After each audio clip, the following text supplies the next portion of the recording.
सभी को सादर नमस्ते, सुप्रभातम।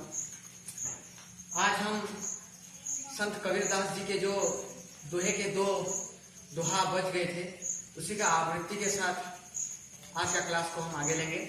और ये अंतिम चरण में पहुंच गए हैं कबीर जी के दोहा के।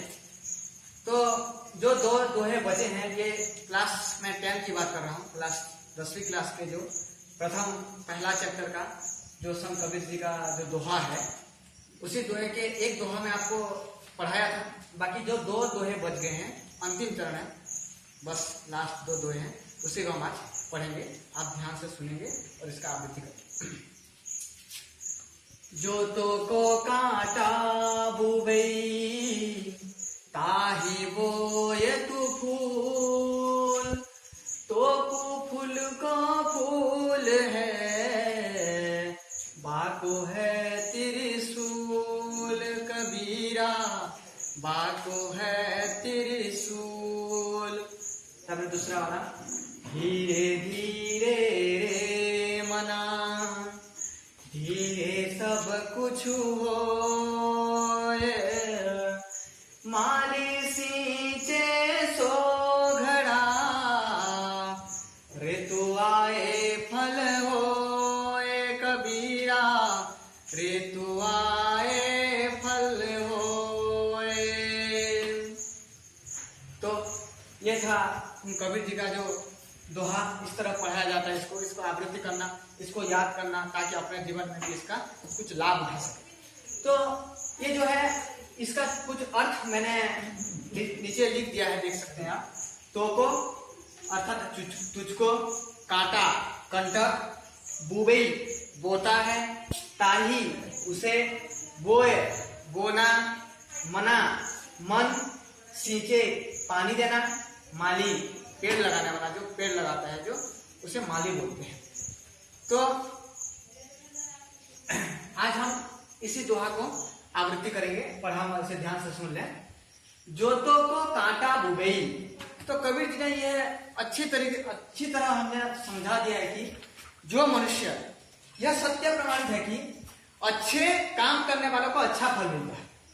जो अच्छा कर्म करता है उसे अच्छा फल मिलता है, हमें पता है, सब लोग जानते भी होंगे। और बुरे काम करने वालों को बुरा फल मिलता है। तो अर्थात सभी को कर्म के अनुसार फल भुगताना पड़ता है। मतलब इस दुनिया में, इस समाज में रहने वाले प्रत्येक आदमी जैसे कर्म करेंगे, ऐसे फल उनको भुगतना पड़ेगा। तो वहां कहा भी गया है, जैसी करनी वैसे भरनी भी।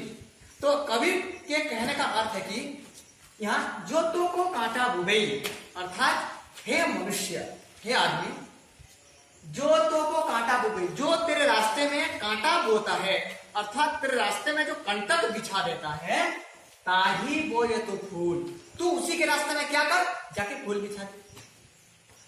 तो यहाँ वो तेरे लिए बुरा काम करता है, तू उसके लिए अच्छा कर।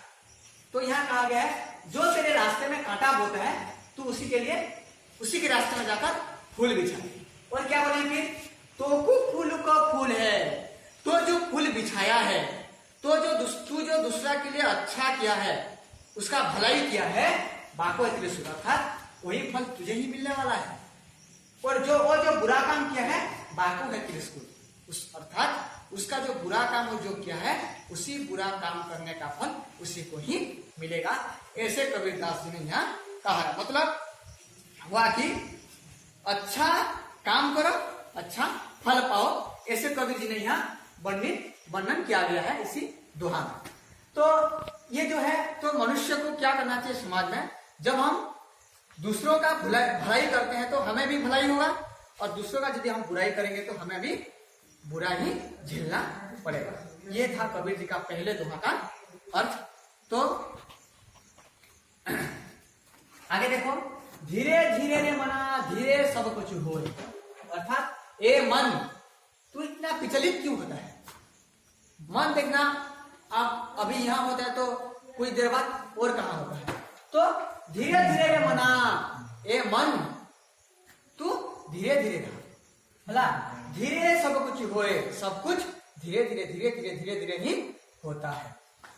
माली सींचे सो घड़ा, ऋतु आए फल होए। कबीर जी ने कितना अच्छा वर्णन किया है इसको। माली सींचे 100 घड़े। माली जानते हैं जो पेड़ पौधे लगाने वाले जो होते हैं, खेत खलियान में जो पेड़ पौधे लगाते हैं उन्हें माली कहा जाता है। तो माली सींचे 100 घड़ा, यदि एक दिन में माली 100 घड़ा अर्थात मटका जो बोलते हैं घटक, 100 घटक में यदि माली पानी देता है तो जब ऋतु आता है तब ही फल होता है और बिना ऋतु के फल नहीं होता। तो यहाँ और ऐसा बोला गया कि काम धीरे धीरे होता है, उसके लिए धैर्य रखना आवश्यक है, बोला था मैं। उसके लिए उदाहरण कबीर जी कहते हैं, माली के 100 घड़ा पानी सींचने पर भी किसी भी पेड़ के समय में, अर्थात माली यदि 100 घड़ा को पानी सींचने पर भी, यदि वो माली यदि 100 घड़ा को पानी सींचता है पेड़ के समय पहले, अर्थात समय से पहले कभी भी पेड़ में फल नहीं आता। समय के पहले जब समय होता है तभी ही पेड़ में फल आएंगे, अर्थात समय से पहले कभी पेड़ में फल नहीं लगते हैं। इसलिए ऋतु आए फल होए, इसलिए ऋतु की प्रतीक्षा करनी पड़ती है।